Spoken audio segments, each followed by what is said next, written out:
Welcome to Unexpected Points. I am your host, Kevin Cole. I have here a very special guest. I believe the second or third guest in the entire run of this podcast where we very presciently, if that's a word, said that Russell Wilson, we should have been bolder because we said he was slightly overrated. At least I said he was slightly overrated at that point when he was being seen as the 1B to Mahomes' 1A. Now, he's barely startable. The franchise is ruined in Denver. But I have none other than the Ringers, Steve Ruiz. Steve, how you doing, buddy? I'm doing great. How are you doing? Good. So have we where does Russell Wilson stand right now? Underrated, overrated? Properly rated? I think we're at the underrated part of the bell curve or whatever. Like this is how it usually goes with these quarterbacks that are kind of polarizing, is that they're never properly rated. A quarterback like him is never going to be properly rated. And I would say like Kirk is like that too. There's a bunch of them. I would say Tua is the new one, but well, we'll get into Tua. We'll get into Tua. Trust me. I even have some sound drops for you on this one. Yeah, I have a Tuanon sound drop ready for you because I know Tuanon's after you, and I'll get you to submit eventually on this one. Actually, I don't know if I even believe the Tua is that great, but anyway, we'll talk about it. The problem with Russ is I probably would have said he was overrated though, like every month for the last year, and then it just keeps on getting worse. That's the problem. Yeah, it's kind of like the inverse of the Geno thing. Like, I think I got both of those things right, but I never thought Geno was going to be this. I was like saying, oh, Geno could be like the 20th best quarterback, maybe. Give him a chance. I didn't think he was going to be a top 10 quarterback. And I also was like, oh, like Russ is like, I could see why someone would hold him out of the top 10, out of their top 10, if they're looking at it through a very particular lens. Or if they, but I didn't expect him to be the bottom 10 quarterback though. So I'm not patting myself on the back for that. Yeah, it's been totally wild there. So, okay, so we'll get into though these younger guys. Kind of want to basically 2019 class. I think are still questionable. We got Daniel Jones, who we still probably don't know about. Those guys after that, but we'll sprinkle in some other quarterbacks along the way because it'll go towards this like stats versus film maybe sort of discussion in it. But before we start, so I'd like to have like a groundwork framework to go along with how we're going to discuss this. And part of the discussion, whether it's social media or rankings or power rankings, everything is a best player available in the draft is like, what do we even mean when we say someone is the best player available? What do we mean when we say someone has the, team has a higher power ranking than another team? Do we think is that they're actually better, or are we saying, well, they won these games, so therefore I'm going to give them credit, all that sort of stuff. So when we talk about quarterbacks, I guess where I would start is like when you're saying someone is the best quarterback or a better quarterback than someone else in a ranking, like what are we saying? It might sound like a really simple question, right? But what are we actually saying about one quarterback versus another? Yeah, I think there are different ways you can rank quarterbacks, and like my ranking, this is why I won't like call another quarterback ranking stupid, like another one on the internet, because they're just taking a different approach. Like I understand ranking Tua at number one in your quarterback rankings if you're reacting to what's happening in season. Mine, I try to rank them by if you put them on an average team, a replacement level team, all things equal, who would you get the most out of? That's how I look at it. So by ranking Justin Herbert ahead of Tua, I think in any offense you put them in, I think Herbert's going to be the better player. Even if I do think Tua is playing at a higher level, like compared to his baseline performance, than Herbert is right now. Yeah, no, I think that totally makes sense, because here's how I would think about it. So I'm going to try to give you, like I was trying to give him an exact definition. So the exact definition is, we're going to maybe go back to the like Herb Edwards, like wins, like, you play to win the game. So that's number one. So that's what we're hoping for. In a lot of these cases, like even when I'm talking about the draft stuff, like I don't even know if best player is like helping you win the games or not. So that's the overarching thing. But specifically how I would look at it is a similar way to you talk about, maybe not like a replacement level sort of team, but I was going to say, if you're going to look at a distribution of different types of NFL teams, they have different types of supporting cast, they have different different environments. Some are in the dome, some aren't. Some have particular coaches, some have good wide receivers, some don't. Some have good offensive line, some don't. And you have kind of like a distribution of how teams and context and support lays out, and you were in some sort of magical realm being able to, infinitely put in every quarterback into every possible circumstance and then just purely look at the results. And I guess in my case, I would be looking at expected points added per play for that quarterback in those results. And if you had all of that, I think pretty definitively you could just look purely at those results if everything else is controlled for, right? If everything else is controlled for, because it'll also tell you what plays are worth more or aren't, which you might not be able to figure out in your head. So if we could do that for every quarterback, I'd be pretty confident in just saying, let's take their actual results. Again, we're running this like an infinite number of times, and that's how I would rank order them. Would you have a problem with doing it in that fashion because it still is stat based? I know it's trying to control for context, but it's still a stat based. Would you be willing to do something like that, or would you need to still see them? I think that's a perfectly valid way of ranking them. It wouldn't be my ideal way of doing it, but I don't think my way is necessarily better. Like, I think it's better because this is how I've chosen to look at the game. I've chosen to look at the game, and that's why I'm not going to. I mean, I will argue against these rankings, personally, very very publicly, but I still think that it's a valid way to look at the game, and there's no one lens that is. The game is too complicated. There are so many different ways to look at it, and I think that's why it's so interesting and why it's so fun to cover this league, is because there are many different valid ways to look at it. And I do think there are wrong ways to look at it, and we've seen people do that on the internet. But the way you suggested, I think, is perfectly fine, and I think it's at least trying to separate the numbers from the noise that we know has such a big effect on these outcomes. Like, even like EPA is a good stat that I use. I try to use it more descriptively, like just to describe that a player is playing well rather than argue that a player is playing well. I don't owe it. I'm not consistent with that, obviously. And now I don't even know what point I was trying to make, but I will say it's not the be all end all, obviously, of stats, right? But I'm saying, is it not good because it doesn't measure what happened in that play properly, or is it not? There's just too many moving parts. Like, even like things that make sense on paper. Like, for instance, I saw Ben Baldwin posted a chart today talking about the Dolphins' offensive line, and the post was basically comparing pass blocking grade to sack rate, and then he compared it across quarterbacks on the same team. So, like, you look at Tua and his sack rate's really low, even though like the pass blocking grades are the same for the Dolphins, obviously, with Skylar Thompson and Teddy Bridgewater, and their sack rates are super high. But then you dig into that, and then you think about, like, what plays are they calling for Tua? They're calling a lot of RPOs, which, like, naturally you're going to avoid sacks. What was the game script in those games where those other guys played? You look at their average dropback probability. Teddy's in the 80s, Skylar's in the high 70s, Tua's in the mid 60s. Like, that's going to make your offensive line look better if the defense has to worry about the run. So there's just like all these little different things that I think makes it imperfect. But you could say the same thing about film analysis.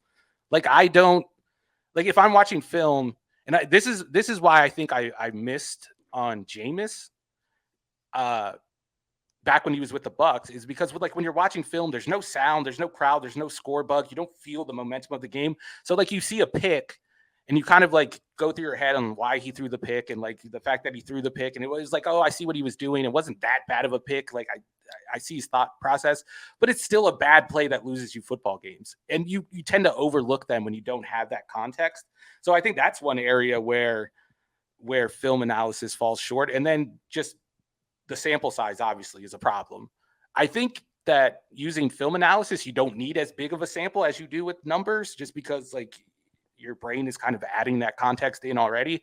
But I do think it's a shortcoming of that mode of analysis, which I tend to use. Okay, well, let me. I'll try to pin you down a little bit more on this, because I understand.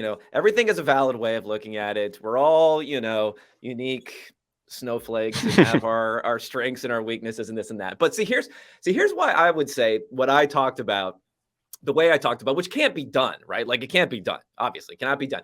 The reason that I would still say that, like, I have trouble poking holes in what's wrong with it, again, because you are doing this thing where you are holding context. Like, if you could hold context perfectly equal for everyone, than just purely looking at that result, because I feel like we still have to have some sort of measurement. We have to have something where we can measure it. And like, if you're looking at film, I understand that can help you have a better way of measuring versus the measurement, but we still have to have some sort of measurement in mind, or else we could be looking for signal in things that are actually not important to getting to that wins. Like, we want to get to that wins eventually. So let's have some way of measuring if we're getting there, even if it's flawed. And then we work on trying to make it less and less flawed.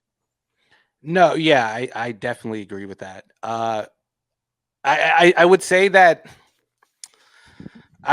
one argument for the way that I do things, at least, is that I would say that when you're watching the film, you're able to see how much credit a quarterback deserves for creating that environment that may allow him to do things easier. Like Jalen Hurts, I think, is a perfect example.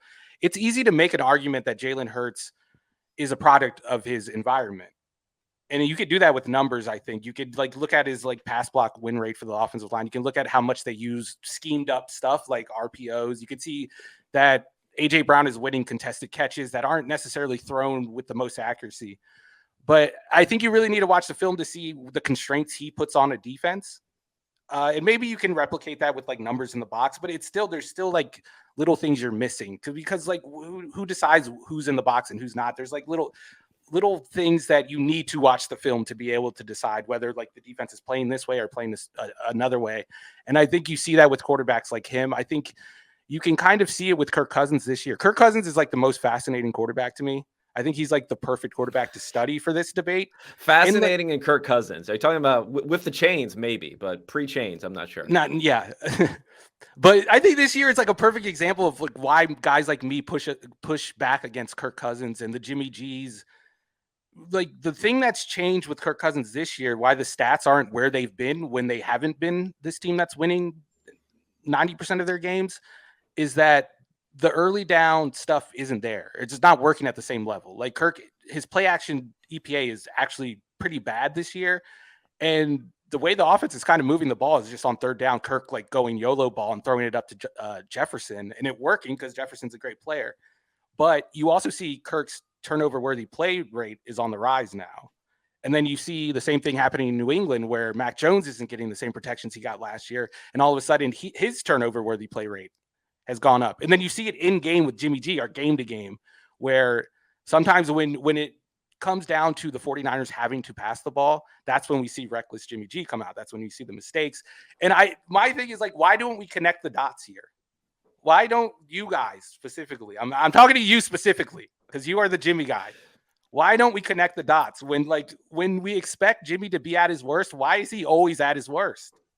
I mean, I guess number one, I would say maybe is he, because he's pretty good on third down. So that's like a whole different question. But no, here's what I would say. I think everything you're bringing in is important, right? It's all important. But what we're always thinking about, and again, it's like we're always thinking about how do you attach that back to something that we can measure in a way. And there's been talk about, and I'm sure teams are doing this with some of their analytical staff, where they look at the scouts and they look at their reports and they try to document everything as closely as possible. And then from there, you can start to get an idea. Because when you see something that is an ugly interception, let's say, versus someone taking a sack in a certain situation, versus someone not making the correct read in a situation. You have all these different things. You have feelings and thoughts and experience-based intuition on how important those things are. But until we can like really bring it back into something that we can measure, then it's difficult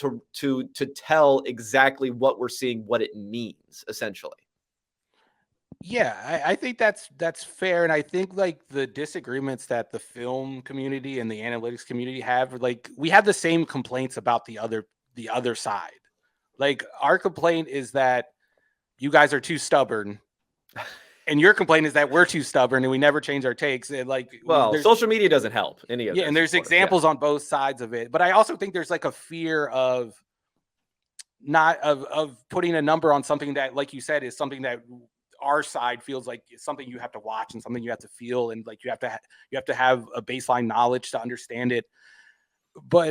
And then we kind of, I think you guys are scared of not having a measurement for those things. Like you said, there has to be a measurement. Does there have to be a measurement? I don't necessarily. Well, I don't know. It's all agree. about trying to like tie it back to what we're trying to measure generally and how you do that. I mean, let's think about okay, you have different categories that you break yours, and maybe we'll talk about that a little bit. I don't know like how precise you're trying to be for this versus how much you're trying to make it user friendly, because you have an interactive thing with the ringer where people can bring it in, where they can look at, you have accuracy, arm talent, creativity, decision making, pocket presence, pre-snap. Those are the things in there. You weight those in different amounts, and then boom, you come out with a grading. We'll ignore the fact that you have Lamar Jackson for 120 for one of the you're backing into it. It's an admission that the system is flawed. Okay, yes. Right. So, and then another thing we could point to, and you probably don't know as much about like PFF grading as I know about PFF grading, but it's another system for trying to quantify in a similar, not a similar sort of way to what you're doing. It's a little bit different sort of way, but the more I've studied it, the more I've kind of learned about it. And when you say like, why are you trying to tie it back to something? I mean, I'll just mention PFF grading, for instance. Like I have beef with PFF grading, which I mentioned plenty of times about different things. One of them, these things, is sacks.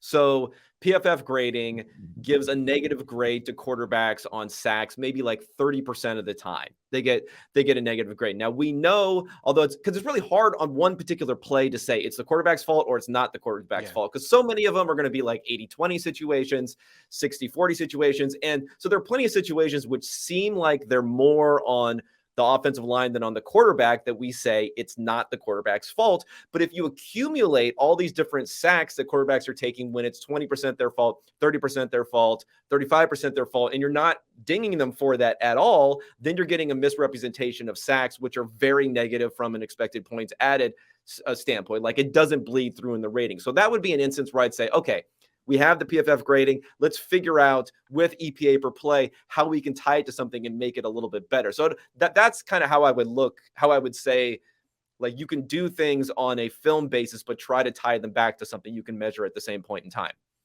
Yeah, that's like you said, that's basically what I do. It's a little different, but I do think there is a key difference between like having a manual where you're forced to put plays into a bucket and put a number on them, even if there is that nuance that you can't account for with a single digit. I think that would be my argument for why I believe my method is better than PFF's for grading quarterbacks specifically.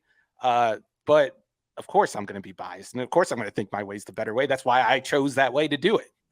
Right. Okay. So let's get into it now. Let's get into the quarterbacks. I think starting with the young guys will probably be helpful. So we'll start with 2019. I don't know. Let me look at 2019 again, so I can even remember who's in here. For Kyler, like I don't even know what we say about Kyler since he's already got his contract. It's kind of like Arizona. Well, first preface this. So the buckets are like you have who you want, right? You have who you want. Your quarterback is your guy. You're pretty certain of that. Let's say that's one bucket. Another bucket that I'm defining it as. You don't know if you have your guy, so you'd still be willing to spend some material amount of draft capital or free agency capital to bring in another option. And then the third bucket would be like, this guy's just he's just holding this place until someone real is going to take over. And we pretty much know that they're not the guy, right? So maybe let's pretend Kyler didn't sign this contract. Like, how would you view Kyler at this point in relation to those buckets? I would still put him in that first bucket. I think he's at least proven that he's good enough in a certain system, in a certain environment, that he can give you like top level production. And I don't even know if he's had that yet, because Cliff's offense it hasn't been great for all the reasons. The first half of last season was pretty good. First half of last season was pretty good. Like there was legit, and I think somewhat warranted MVP talk at the beginning of last season. Yeah. And I would say that like a lot of that, it's always frustrating watching Kyler on film, because you can make the argument that Cliff is holding him back, but you could also make the argument that Kyler at times is holding Cliff back because he's not like reading plays out as he's supposed to be. And there's like openings. There was a clip from, I guess it's from the in-season Hard Knocks, of Hopkins like talking to Murray after playing, like, what were you looking at? I was wide open. And you see that like every week. Like we can't ignore the fact that he's small. I know there is some pushback in the analytics community about that. No height shaming. No height shaming, please. Actually affecting the ability of a quarterback to see over the middle. We have quarterbacks on record saying that it does, so I don't know why there is pushback. We just need physics. We need line of sight. Right. I don't know. Maybe it's like that. What's the average height of the analytics community? I think there's a correlation there. I think the R squared might be a little higher than maybe. Eric Eager helps though. Eric Eager helps pump that up, and so does you gotta hold him out. He's an outlier. Steve Palazzolo, if he doesn't really count though, but he goes in there. Yeah, no, it was like I saw someone making this argument that like batted passes have nothing to do with how tall you are because short quarterbacks don't get their passes batted, and it's just like, guys, this is when stats go wrong a little bit here. It's just like, let's just think we can still use like logic and physics. Like if your release point is here, it's more likely to get tipped than if it's not. Now, you might be very conscious of that and not attempt to throw it over defenders. Exactly. And then if you're tall, you attempt to do it more often. So then you get your passes batted. But to say that they're not related, it's a similar sort of thing, right? It's like we have to realize that we can't just like statify everything because there's a selection bias on how quarterbacks decide to play based upon how tall they are. There's like an NFL game they made for that like Meta VR headset. Oh, right. Yeah. And I've played it, and like sometimes like the height is kind of off. Like sometimes it's like your actual height, the perspective that you actually haven't, but sometimes it's like lower, sometimes it's higher. Yeah. And when it's lower, like you literally cannot see over the middle of the field. And when it's higher, you're like, you feel like Justin Herbert, like anything is possible. You could throw anywhere. Like it's counterintuitive to deny that. And like you said, like they are seeking out windows to throw to avoid getting their balls batted because this is who they've been their whole life. Like even if Russ does throw over the middle on occasion, or even if it's like not a line of sight thing clearly, because there are like screenshots of him like with a wide open, like the pocket is totally split. There's a guy standing right in front of him. He doesn't throw it to him. But when you're like conditioned to not look over the middle, you might miss it even if it's there and not obstructed.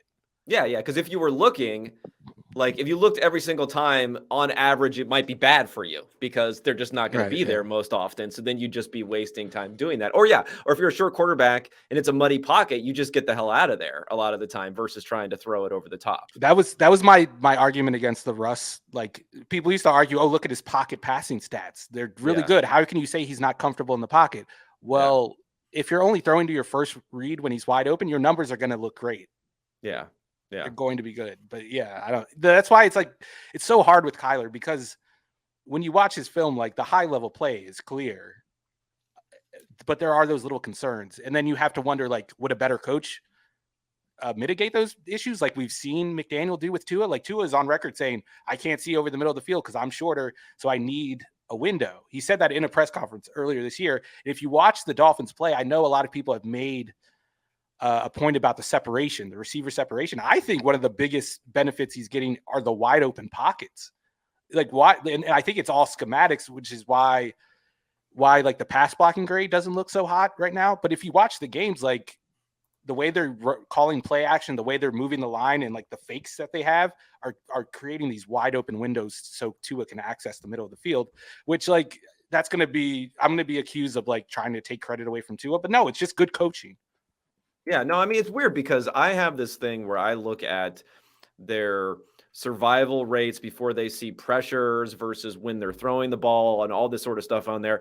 And Miami looks fine. Like Miami's offensive line doesn't look particularly bad. So I think it's interesting that our grading has them as being low. I'm trying to look at ESPN team pass block win rate. Where are they on this? Because another one where number sometimes makes absolutely no sense to me, but they're 21st, especially with the RPO type team, because like literally you're measuring pass blocking when the offensive line literally is not pass blocking. Yeah. And there's definitely something else going on for some of those things, but regardless, they're not like bottom. Okay, but let's get back to Kyler for a second. So, is there just a ceiling now?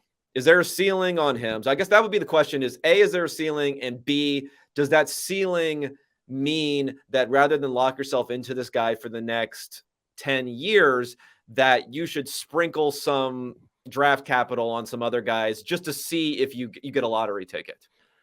I don't know if there's a ceiling. I think maybe there is a ceiling because of the height, but there's also Yeah. an attic that you could unlock with a coach. Like a coach has the right Oh, I key like to the it. attic. I haven't heard And, that one. I have to steal that one. Steal and then I think I it. just thought of it. This is off the top of my head.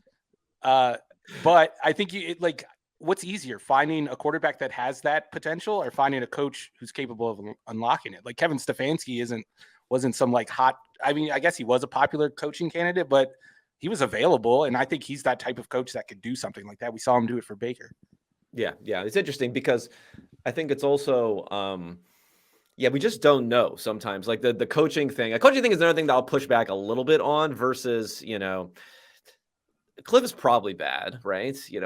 He's probably bad, but at the same time, I don't know. Maybe it would be definitely an interesting experiment to see someone else with Kyler, just to see how much. Maybe Kyler really likes making these horizontal throws, though. Yeah, Also, it's possible. I think Cliff is good in ways that don't necessarily benefit Kyler in the Mm, drop back passing game. Like the run game, I do think is very well designed. Like Cliff would make a great run game coordinator. I just don't know what you're trading for that, and I don't know if that's the most valuable thing to have.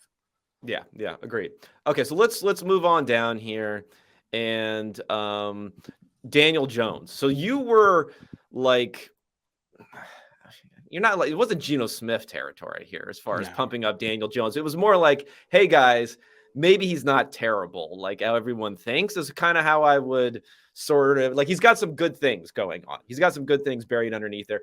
This season, the rushing stuff came into play, which has been a big contributor to what he's done. And he's been okay, I think, outside of that. I don't know how you would view him this season. Like, have you seen anything new from him this season outside of the running that makes you more or less confident? Which bucket would you kind of put him in at this point?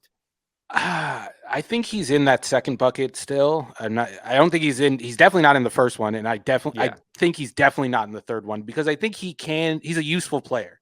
I think that's what he's proven this year is he's useful, and I kind of put him in the same bucket as like a Ryan Tannehill type quarterback. I know Tannehill doesn't leverage his athleticism as much as he should. Like you look at Tannehill scramble success rates, and they're really good, but he just doesn't do it a lot. And he takes a lot of sacks instead. I put Daniel Jones in there, but I think that Daniel Jones, like the improvement has come from. I don't think he's as oblivious in the pocket as he once was, and I Yeah. don't The think fumbles are down for sure. he's The fumble, I throwing mean, the that, yeah. yeah, that's a big thing, and he's not throwing as many as of the interceptions or the dangerous balls. And I think that was always the thing with him is you'd watch him down to down, and it was like, okay, I could see the bones of a good quarterback here, but then he would do a dumb thing. Yeah. One time I tweeted, I think it was like on an opener when they played on Monday night, and like he had like this great drive that got down to the red zone, and everyone was like, "Oh, Daniel Jones!" It was week 1, so everyone was like, "Oh, Daniel Jones." And I was like, "Don't tweet until after the drive is over." And sure enough, the next play he like threw the dumbest interception you could possibly throw, and I think he's eliminated that from his game. And there were signs of it last year, but I didn't know if that was like him playing in a conservative offense with Jason Garrett, where like it kind of beats that into you. But this year we're seeing it continue, and we've seen other negative plays start to go down, start to disappear, and that's where I give him the most credit. And I think that allows like the gifts to kind of be highlighted more: the running ability, the willingness to hang in the pocket and throw it downfield in the face of pressure. I think those are two things you could build an offense around if you have the right pieces or the right coaching staff. And I know they're not like scoring a bunch of points, but they're doing enough to win games week to week. And I think Daniel Jones allows Dayball to kind of craft these game plans that I think are built to win in that 1 week. Okay. And okay, well, I know this is not necessarily the point of the exercise to really look at the practical sort of stuff here, but no fifth year option for Jones. So I don't know. What would you be thinking for the Giants here? Because you'd have to kind of make a decision on a franchise tag before you know what's going to happen in the draft, all that stuff. I think like in a vacuum, the franchise tag is like a move that everyone would laugh at because what is it going to be like $30 million to Daniel Yeah, yeah, Jones? yeah. But when you like look at where they are with their cap and like it's a 1 year thing, it's not a commitment. I think it makes some sense. I do think they should at least explore other avenues, maybe like inquire about some quarterbacks that might be available, maybe a Derek Carr, maybe an Aaron Rodgers. I need to look at his contract, but I would at least like look around, but while also holding that door open. Yeah. It's interesting, like the Carr. I guess we can discuss maybe a little bit of the Derek Carr. So I do think Carr is going to be moved, although I see him more like Tampa Bay Jets, Buccaneer maybe quarterback. Jets or something like Tampa that. I Bay. don't know. Yeah. Okay. So there's not really anyone else, I don't think, from the Drew 2019 Lock erasure. class. I don't know. Will One bad Greer. game. One bad game for Gino, PFF's and you first never round know. prospect. Will One Greer. bad game. One bad game from Gino, and you'll have Pete talking about Drew Lock again. I don't know why. What's wrong with this guy? Okay, let's for the sake of brevity, we'll skip Drew Lock. I assume we do not need to talk about Joe Burrow or Justin Herbert. So let's just get right in. I gotta play my Tua theme for this. Let's get right into Tua. Tua on here is gonna want to.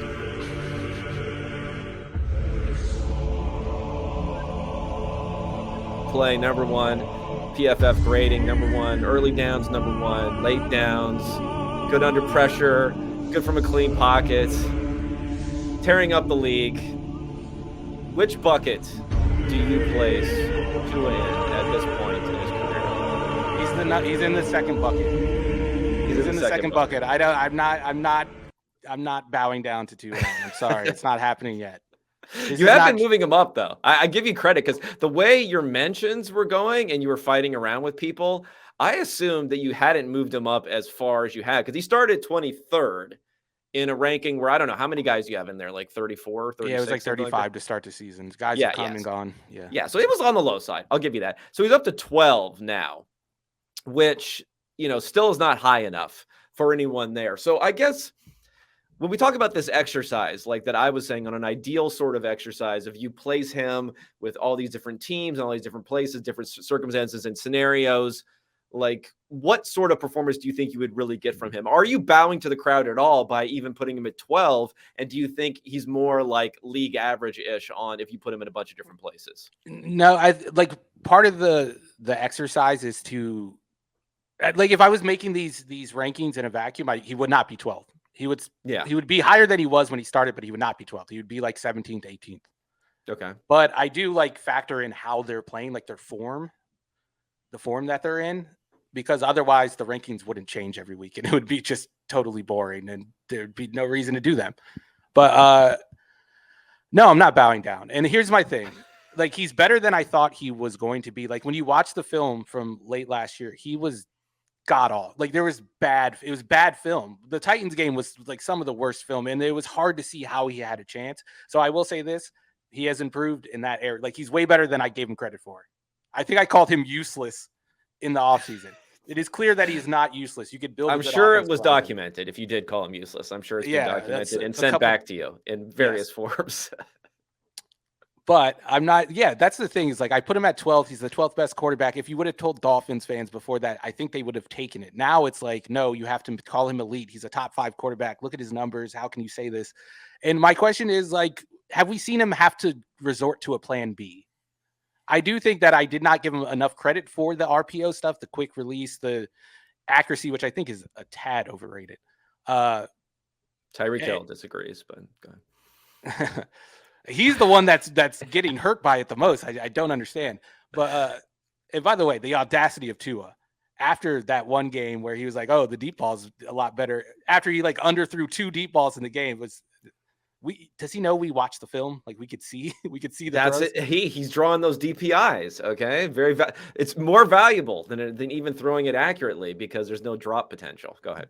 But we haven't seen like the defense adjust yet. And that's what I'm waiting for. When the defense adjusts and the offense has to adjust and they can no longer do the things that we know Tua is really good at. The RPO stuff he is really good at. I'm not taking credit away from him. But eventually there's going to be an adjustment. There always is. And I think that's when you figure out whether one of these quarterbacks that break out and have these big years in these ideal environments, whether they're real or not. Like, we've seen Pat Mahomes adjust. We've seen Josh Allen adjust. I think we've seen Lamar Jackson adjust. We haven't seen Tua adjust. To be fair to him, he has not had the opportunity. I just don't see anything in his skill set that suggests if the pockets are a little tighter, the windows are a little tighter, the middle of the field isn't as accessible as it has been, and he has to throw outside the numbers, what does it look like then?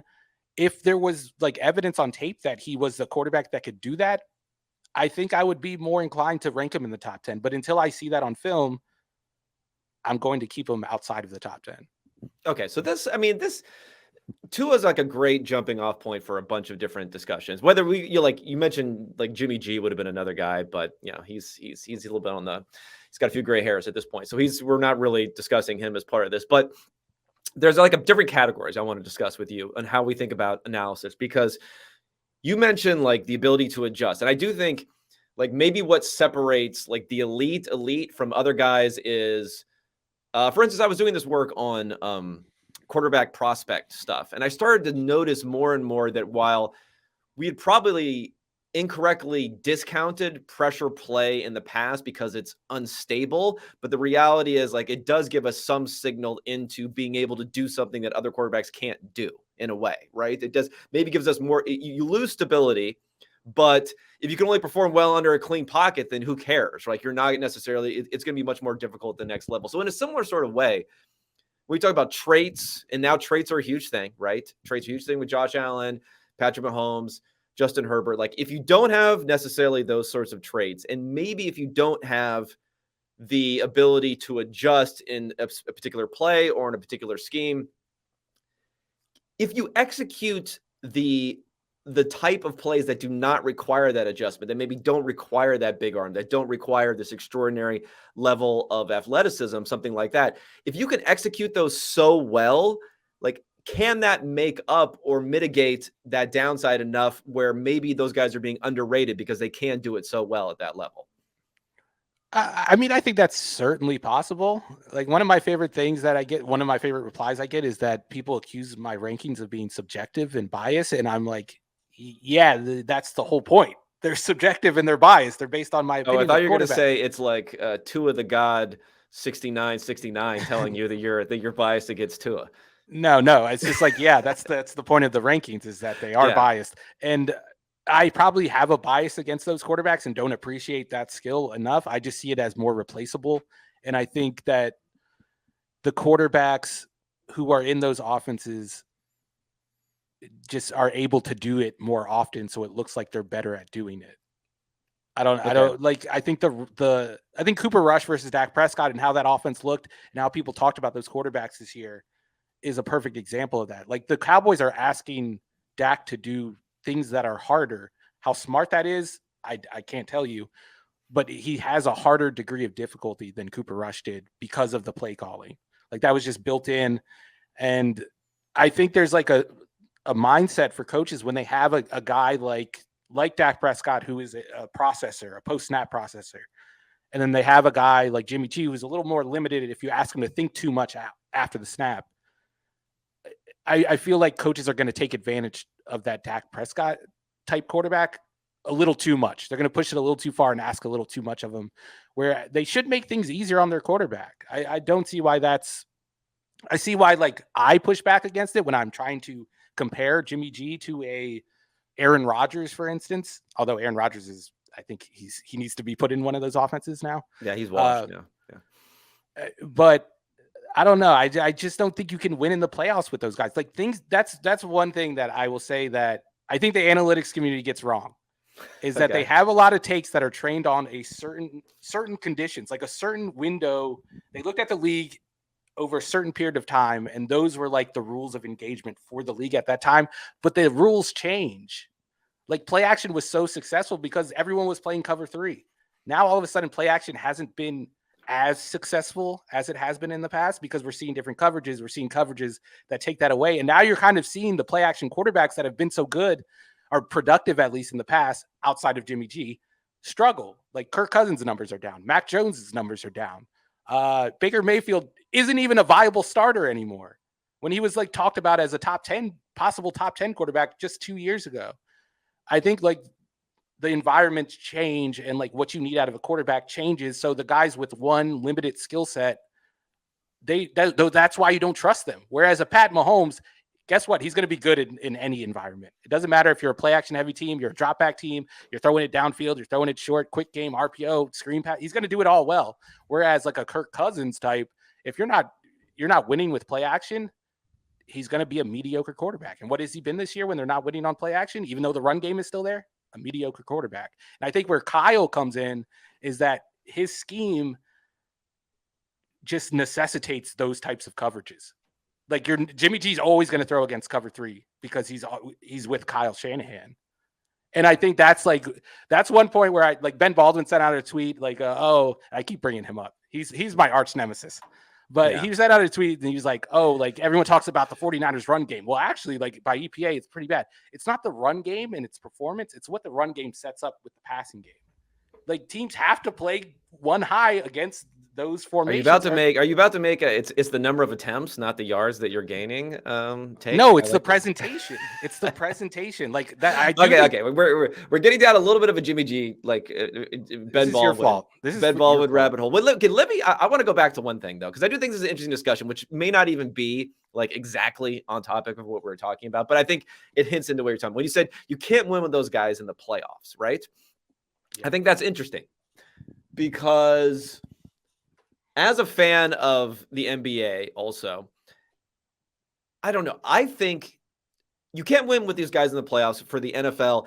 It's true somewhat if you don't have elite play, putting together a streak of X number of victories against what more often than not will be better defenses is more difficult. But that's kind of like what we know. Like that's not that different. I guess I don't see as big of a difference between regular season and postseason play in the NFL as I do in the NBA. In the NBA, you have 82 games. Guess what? Guys are not putting in full effort every single night. Defenses get a lot tighter. The rotations shorten a lot in the postseason.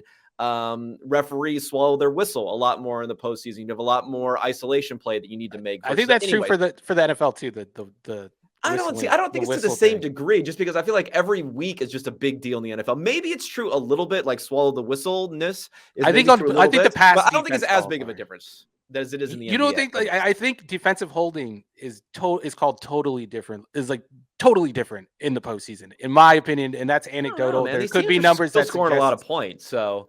I mean, it might be a little bit. I'm not saying it's not a little bit, but I think it's different than the NBA just because there's so many structural reasons that guys are taking days off and not playing that hard during the regular season, where you can't do that. You can't do that in a 17-game regular season. So I guess that's maybe a little bit on the playoff discussion. I'm not quite as sure at. And then it just comes down to like, I think we have more examples where you can point to, Peyton Manning winning a Super Bowl, Nick Foles winning a Super Bowl, Trent Dilfer winning a Super Bowl, all these examples where you're not really going to find that many examples of an NBA team that's not going to have like a dominant superstar who's winning an NBA championship. So for that reason also, I mean, that's a function of a 7-game series too.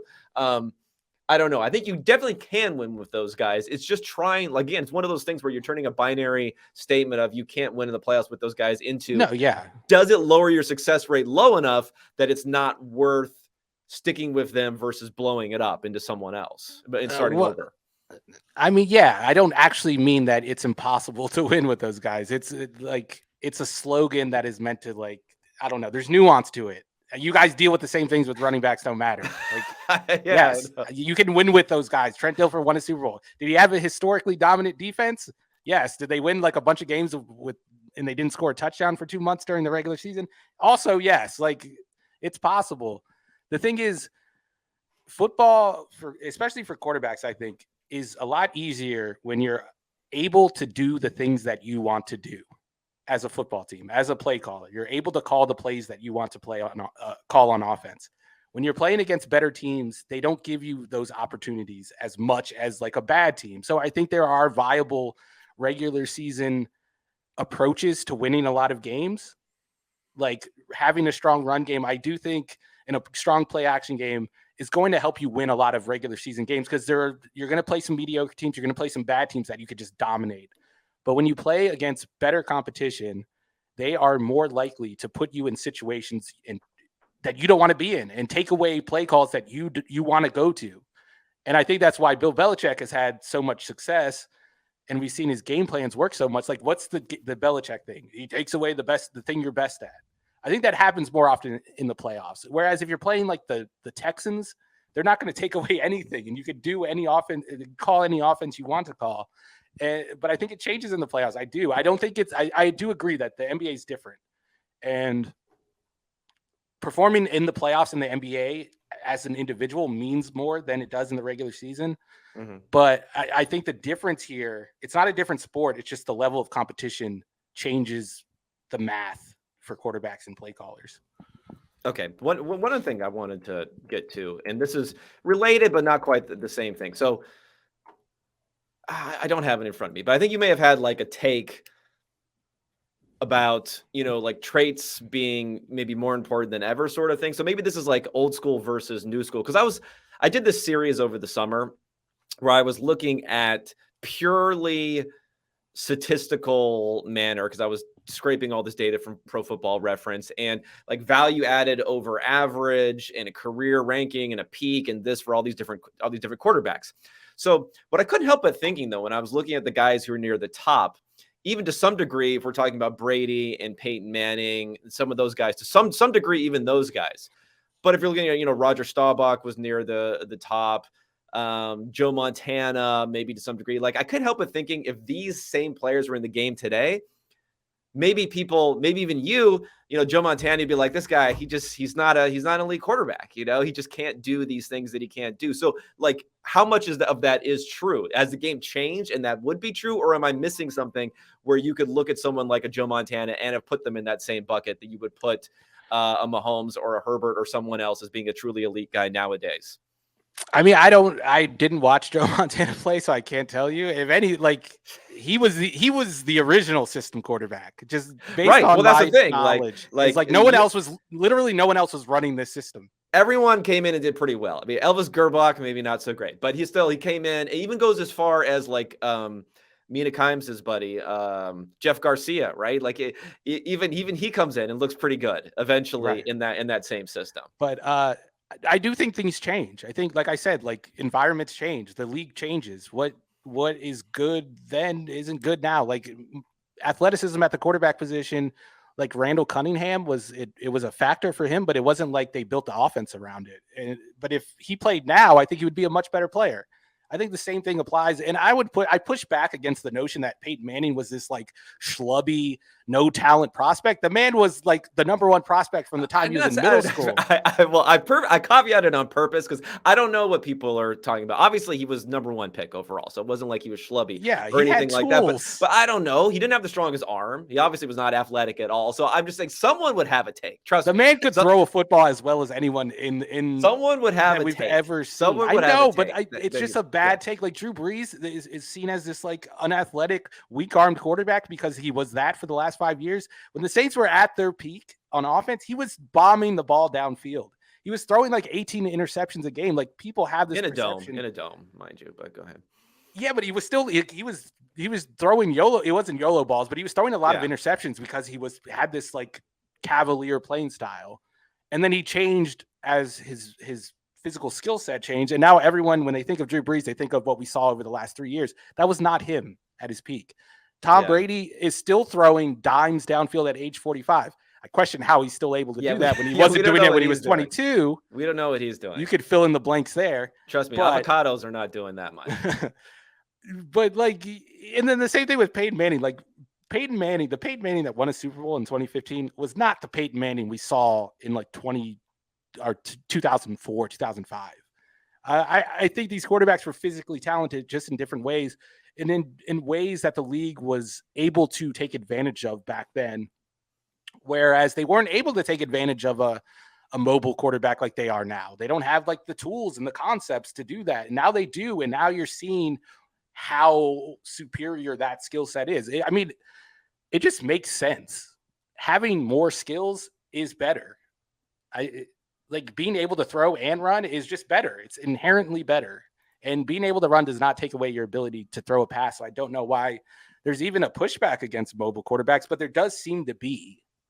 Yeah. I think maybe there's an issue of sustainability of production. I don't know. I guess we haven't seen necessarily someone run the ball 150 times 8, 9, 10 years into their career. So we don't know if that's necessarily a possibility. So maybe that's part of it. Cam Newton is like the one example. And like, yes, Cam Newton's body fell apart, but they also use Cam Newton in a very unique way. This isn't how like the Eagles are using Hurts or the Ravens are even using. Yeah. Like He he was was a taking a lot of fullback punishment. at the goal line, and it worked. Like you could see why they did it. But I would argue, yes, that was bad for his long-term outlook. But in the short term, they got the most out of him. But this is totally now I'm jumping off. Well, actually, I'll get to him eventually. I was going to mention something about Justin Fields, but we'll get to him eventually. We got to get off of Tua though, because I knew this was going to be too long here. So let's go down the list here. Jordan Love. You want to talk Jordan Love? That's kidding. No. Jalen Hurts. Okay, so Jalen Hurts. Does it mean another guy? Maybe the sustainability kind of falls into which bucket are we putting him in? Are we allowing him to be in the first bucket or not quite yet? Ask me Between after the 1 and season. 2? Yeah, he's 1 and 2. He's on the borderline. I think I give him more credit than I do Tua. Yeah, even though I think that's fair. Even though I feel like it looks better with Tua, but that goes back to the thing where I think Hurts, yes, he has this great supporting cast around him, but he like elevates the supporting cast by being a run threat, like a legitimate run threat. It prevents the defense from calling certain plays that make it harder for the players around him. Like he makes the job of AJ Brown easier, even if AJ Brown is making his job easier. I think that's certainly true for Tua, just not to the extent that it's true for Jalen Hurts. And then he has like a deep ball. Yeah, this deep ball is really good. So you have a deep ball and you have this ability to create out of structure and you could be a part of the run game. Like it's very easy to build an offense out of that, no matter what pieces you have around them. As we saw last year when they were like 11th in DVOA on offense, despite like no one was saying, oh, look at all this talent they have. Yeah. I mean, the offensive line has always been pretty good, but yeah, for the rest of the stuff, not quite so much. Not a fan of the windup though. He's got a little bit of wind up going on. Yeah. Let me see who else. Okay, I don't think we got anything else here. So let's skip forward here to 2021 and okay, here we go. So this is going to be the interesting discussion here. I want to start with Fields because from what we've seen from him recently, I saw some rumbling and I can't tell whether or not are you actually on the side of having to quell some of the excitement about Justin Fields here, or you are on that ticket because that's maybe some of the rushing sustainability thing. Like, he's not going to run for a 60-yard touchdown every week, right? That sort of thing. But how do we think about his sustainability? Because he wasn't even that much of a rusher in college. And outside of the rushing, I think the passing has been improved. The sack taking has been slightly better, but I don't know if we're seeing enough on that side for me to be very confident.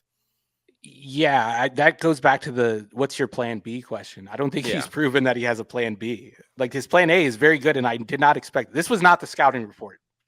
Everyone that touted him, including me, I touted him before the draft, was not saying he's going to be the next Michael Vick. It was, he can process, he's accurate, he's super accurate, he's a pocket passer, plus he's athletic. And none of that stuff has come true. And he's wholly reliant on this running ability right now. And I would argue that a lot of this success comes down to how defenses are defending the option. Like the Lions, that was one of the worst option defenses I've seen in a long time. It looked like 2010, 2011, when Cam Newton first started doing it, when RG3 first started doing it. They had no idea what they were doing. Yeah. I think that there's Kaepernick was like running wild against the Packers. It looked just like that. Like he beat one safety and it was a 60-yard touchdown. He is very fast, very athletic. He's a special mover. That's something you could build an offense around, as we're seeing in Chicago. That's part of the reason why I argue like traits are more important, because you're able to craft an offense around that talent more than you were in the past. And I also think it like raises his ceiling because now he's viable. Like playing him is viable. He can get that on-field experience that he wouldn't get if he wasn't a runner and he was this raw of a passer. He would never get that on-field experience where he can improve as a passer. I think that's what the run game, being able to run, provides him. But when you watch like the drop back passing game, there's nothing there. Like it's ugly. It's Zach Wilson bad. Okay, I don't know what else to say about it. Like he's missing throws. He's not making throws. He takes forever in the pocket. He's got like red zone inflation.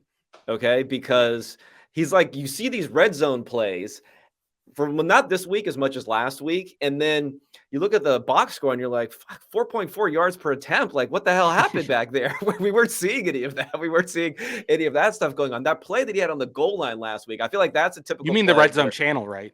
Like Yeah, not red zone channel. Yeah, exactly. Like the play he had on the goal line last week, where I think was 3rd and 1, and they're running like a little bit of a pick, whatever. The defensive backs, they switch, so they played it correctly, but he still probably could have gotten it to Mooney, and at worst, Mooney would have been tackled on the half-yard line or something like that. But he didn't. He held it. He went back. He had a guy draped all over him. He shrugged him off. He ran it around into the end zone. It's like, that is a bad play, even for Justin Fields, like 85% of the time. It ends in disaster, but it didn't on that play. But it's those sorts of plays that, like, I'm seeing something and I'm like, that looks like it's going to be a disaster more times than not. But yet you see it on red zone and people lose their fucking minds. Yeah, and I get pushback for this, like within the famed group chat, who is they're very pro. Did they start a second group chat where they don't have to listen to you anymore? Yeah, me and Seth aren't in it, and we were left out because we think Justin Fields is bad. But I get pushback because I touted Malik Willis, and I was the guy. I was like, we're post processing when it comes to evaluating quarterbacks. Yeah. My answer to that is that only applies to college prospects. Yeah, when we're talking about Malik Willis, I don't know, man. I was shocked by some people who watched the preseason and thought, I heard some takes like he was better than they expected, and I was like, I don't know. He was okay the last preseason game, but it was so bad early in those games. Like, it was he'll really test your theory. He's really going to test your theory about that's the article I wrote, is he's going to test this theory. I wasn't touting him as like a slam dunk prospect. I think he was a guy that it's worth taking a chance on him. Like, it's worth taking a chance on him more than it is taking a chance on Kenny Pickett, for instance. Yeah. No, I agree with you there. Okay, let's look for back to Fields, wrap up the Fields talk. So let's, like, going forward on Fields. Obviously, they're gonna have a pretty good draft pick, it looks like. He's gonna have extra picks. He's going to be entering the 3rd year. I don't know whether to believe, like, the noise out there, but there was some noise that Ryan Poles maybe was not really sold on him, and that's why they didn't build around him. We can discount maybe some of that going forward. But how would you approach Fields then? We're not, using a draft pick in the 1st round or maybe the 2nd round on a quarterback here, but how would you approach the whole situation with him, knowing you've got a couple more years left, basically 1 year before you have to decide what you're going to do with the 5th year option?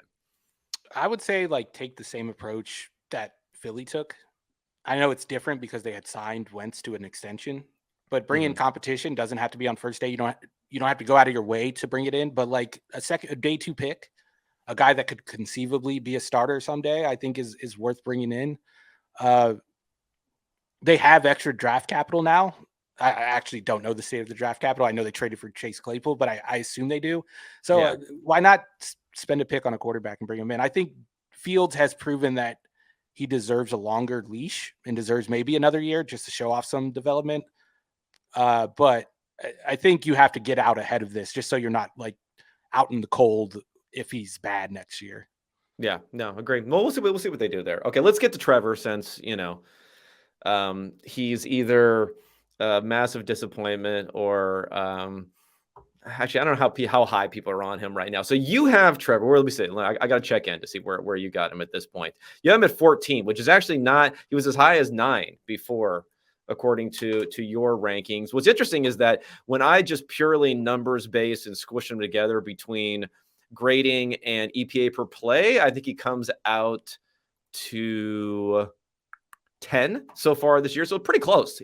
I think people have not really appreciated how efficient he's been this year, because maybe he's like the reverse red zone guy. Like, he has some pretty bad plays that are getting shared a lot, and they have been bad. Don't get me wrong. They've been, like, horribly timed interceptions, for instance, but he's not throwing a lot of interceptions, and he's had some horribly timed or looking sacks where he has been taking a lot of sacks. So how do we think about him? Because you still have those 2 big negatives, which at least this year has prevented them from winning games that were pretty winnable for the team.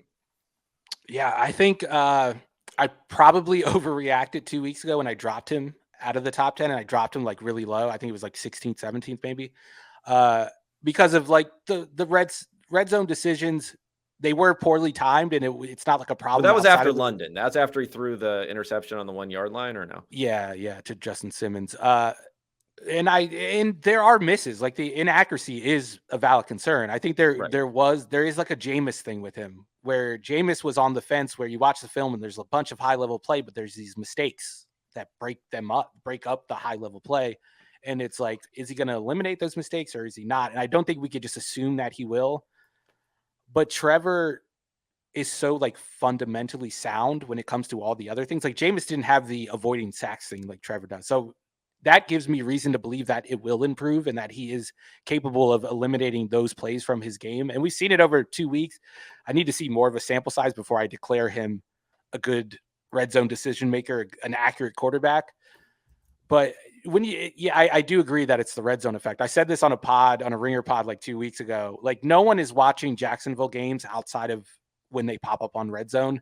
And if that's your exposure to Trevor Lawrence, you're going to think he's like the worst quarterback you've ever seen because he's been the worst red zone quarterback in the NFL almost. But outside of that, in between the 20s, he's been one of the better quarterbacks. And I still like to answer your question about whether people are high or low on him. Every week I get people replying to me on Twitter saying, oh, I thought Trevor Lawrence was going to be a top 10 quarterback this year because I said it on a pod in August. By EPA and like success rate, he is a top 10 quarterback. So I think the bar is a little too high for him. Yeah, I mean, it's tough. It's tough whether you're really going to put him in that category already or not. I mean, I think again, this is probably like a selling point for expected points added. So now you can like it when it like, for instance, he's added EPA on the ground, but he doesn't do it in a way that necessarily looks that great. Like he converts 3rd and 1s or 4th and 1s or goal line carries where it's kind of like, okay, he did that, but he only gained 3 yards. But it's a very important 3 yards in the context of like where you're playing and what you're doing on those sort of plays. So I think there's been that. They failed on a lot of key 4th downs that he's been involved in. So I think that's hurt him. I wonder if you feel like you get any signal from the fact that as a team, they're passing. I thought it'd be more under expectation than it is, but they're passing slightly under expectation. But if you look on a week by week basis, in recent weeks, they've had some times where they've been like 4, 5, 6% under expectation, and they're running the ball pretty effectively and running it a lot. Do you think there's any signal there from Doug Peterson, a guy you'd assume wouldn't mind passing the ball, is maybe not, super comfortable with putting it in his hands at this point? Or is that just being smart as a coach? I think it's just being smart and like keeping him. I don't know. I sometimes think that coaches have it backwards when they think about protecting a quarterback, because like, what's the first thing you think about? Like an old school coach thinking how to protect a quarterback. It's like going run on early downs. But then now his pass attempts come in these like terrible situations where it's like 3rd and 8. So I think that's part of it. And they did have James Robinson, who I know that coaching staff thought very highly of. They have Etienne, who's playing really well. So I don't know. I think it's just like some old school thinking about like where are our strengths, and downfield passing, which is what you see on early downs for the most part.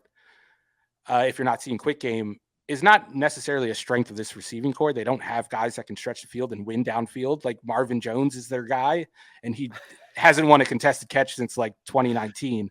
So I think it's just like personnel that's influencing those decisions. I don't know if it's necessarily the right way to do it, but I could see the thinking behind it. Yeah. I think it's also somewhat of the case with the Chargers, is they have a personnel issue when it comes to not having guys who can get open. You think? Down the field. Down the field. Well, because everyone hates Lombardi so much. And I think there's something to that, but I think there's also definitely a personnel issue too. Okay, so for Mac Jones and Zach, I'm assuming you're just willing to move on from those guys at all, or have you refined at all maybe for Zach Wilson? Mac has just been so bad that I don't know if we even really need to talk about it that much. Because I can kind of, everyone knows how that conversation is going to play out. Is there anything surprising about Zach Wilson? How are you going to look at Zach Wilson this year? No. Like, no? I'm surprised that there's not more out of structure production. Yeah, like he's getting, and that's his thing. There's none. I mean, whatsoever. He had a couple of good games at least. I mean, he had like 0 before, so at least it's like he's had a couple of okay games, I guess. But that's like you watch the Bills game, and you watch the play calling, and this is, please don't fuck this up. We're gonna do whatever it takes for you not to mess this up. We're not going, like, it's RPO, it's screen passes, it's quick game where he only really has one read on early downs. They did not put him in drop back passing situations. They did not ask him to take like a 3-step drop and read out the defense and get rid of the ball. and he still managed to find a way to turn over the football and cost them 3 points. So when he's like running around, he's like very close to almost like a Patrick Mahomes in his escapability and everything else and how he's moving around. And then the minute the ball leaves his hand, the exact opposite happens. Like the exact whatever you're hoping for with Patrick Mahomes, like the exact opposite happens. That ball is going to the defender. It's going in some weird location. It's doing who knows what when it comes. I was texting with someone. I'm not going to put their name out there because I don't want Jets fans attacking them, but they were saying he's like a magician where like the payoff never works out. Like he sets up the trick, but then there's no trick. Yeah, it's like a dead rabbit that he's pulling out or something. It's like on Arrested Development, there was like that bit where Job would like shoot out the lighter fluid, but the flame, like he was supposed to be a flame coming out of his sleeve, and he'd be like, but where'd the lighter fluid come from? That's Zach Wilson. Yeah, it's not good. It's not okay. So you're the Jets. We're on what? Year 3 for Joe Douglas? Yeah, year 3 for Joe Douglas, year 2 for Robert Saleh. They seem to me primed maybe more than most teams to, rather than say we're going to draft a guy, is maybe to go after like a Derek Carr type of guy, assuming their defense is going to be as good, which could be a mistake, honestly, to assume all these things would be as good. Would you endorse that type of approach? Yeah, I think you have to go for it. And I get your point of view on that. Like the defense probably isn't going to be as good, but like this is the window you have. This is the roster you have. You have to. Well, you're probably going to be fired anyway after if you don't. Yeah. If you don't. Like if you're the Chiefs, you don't have to force a move. But if you're the Jets, you have to take advantage of your opportunities when they come up, because they don't come up often. But I think you have to move on. I like maybe it changes over the last half of the season. But right now, if it stays like this, even if they're winning, I don't see how you go into the offseason thinking we're set at quarterback. Okay, I know Robert Saleh is like on record saying like he's doing things that we need him to do to win, but we have eyes. We watch the film. That is not true. Yeah. We I think we know that. Okay, let's say next season, Carr is available. I guess it would be via trade. It's not like so he's going to be available via trade. Cousins could be available. He could be cut. Maybe it might be hard with the record the way it is, but I still don't think Vikings fans, unless they make it to the Super Bowl or something, I still think Vikings fans will be able to say, fine, it's okay if he's gone. Jimmy G will be available. I'm trying to think of who else maybe. Let's say those 3 guys. Who would you want to have of those 3 guys if you're the Jets? I mean, I think Jimmy G makes the most sense. I don't think he's the best quarterback, but I think he would be cheaper than Derek Carr, who I think like in a vacuum is a better quarterback. And then you just add in the LaFleur connection, him being in San Francisco. It's the same system. We know Jimmy can operate the system. And then they have the same setup where they have this great defense.